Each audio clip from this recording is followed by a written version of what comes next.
Hi guys, আজকে আপনাদের দেখাবো ফার্মের মুরগি কাটা এবং পারফেক্ট ভাবে রান্না করা। এটা কেটে নেবেন সুন্দর করে, তারপরে এই দুই সাইডটা একটু কেটে নেবেন।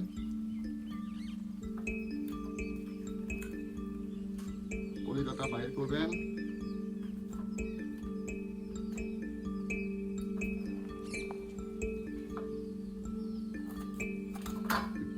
দুই পিস করে নেবেন, তারপরে মাঝখান দিয়ে কাটবেন, করে রানটা আলাদা করবেন, রানের সাথে থেকে পাটাও আলাদা। তারপরে সিনার মাংস নেবেন, চামড়া ছেড়েও নিতে পারেন, নাও নিতে পারেন। চামড়াটা ছেড়ে নিচ্ছি। দেখবেন মুরগির এরকম এই সিনার মাংসটা তারপরে আছে, এটা শুধু চাকু দিয়ে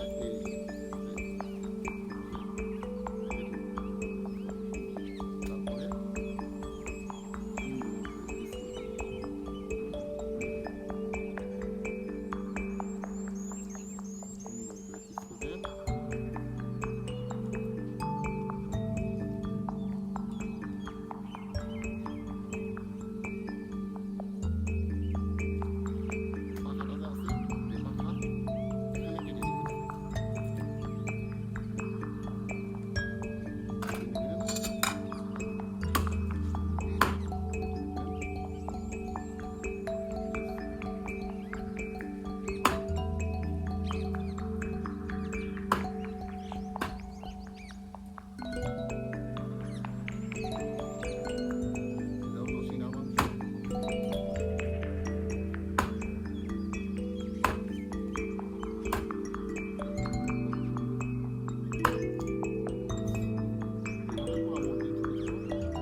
মুরগি কাটা শেষ।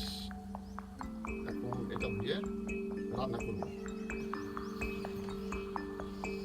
বন্ধুরা দেখেন, আজকে খুব সুন্দর করে মুরগি কাটলাম। এটা ফার্মের মুরগি।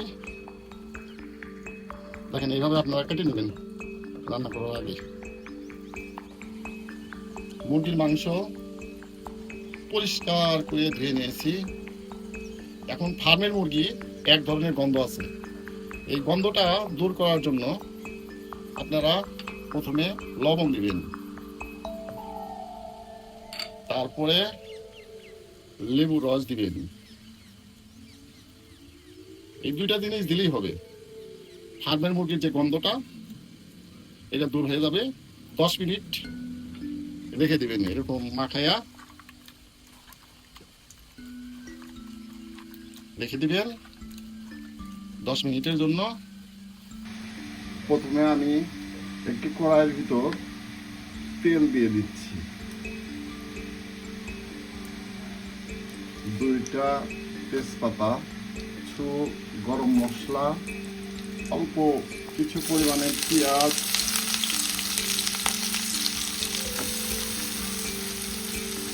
দিয়ে দিচ্ছি।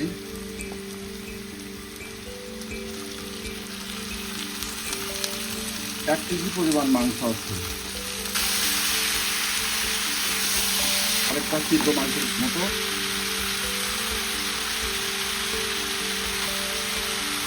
এখন আমি দিয়ে দিব 2টা টমেটো,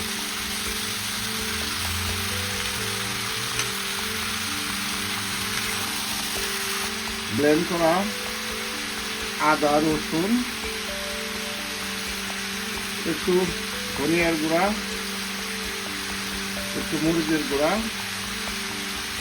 দিয়ে দিব।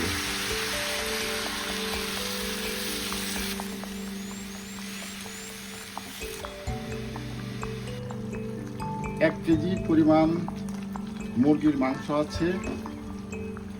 1 কেজি পরিমাণ মাংসের ভিতরে আপনারা 2 টেবিল চামচ আদা পেস্ট দিবেন, 2 চামচ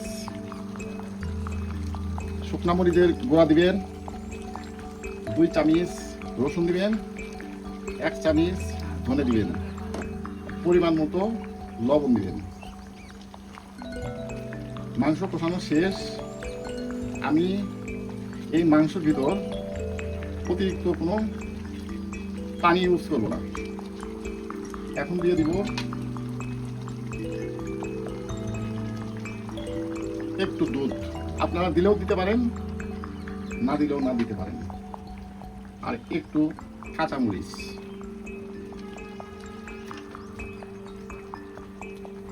আর একটু পরিমাণ মতো ঘি। এটা আপনারা দিলেও দিতে পারেন, না দিলেও না দিতে পারেন। রান্না প্রায় শেষের দিকে।